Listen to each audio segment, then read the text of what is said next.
The trial over a development dispute in Springfield ended this evening. It'll now be up to a Greene County judge to decide if Be Kind and Merciful violated deed restrictions in the University Heights area.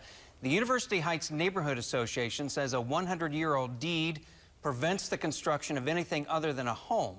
No word on when the judge will make a ruling. After pushback from neighbors, BK&M recently withdrew its request to rezone the northwest corner of National and Sunshine. Instead, it will pursue a planned development there. That includes a site plan for the land where the company wants to build a food hall and pickleball courts.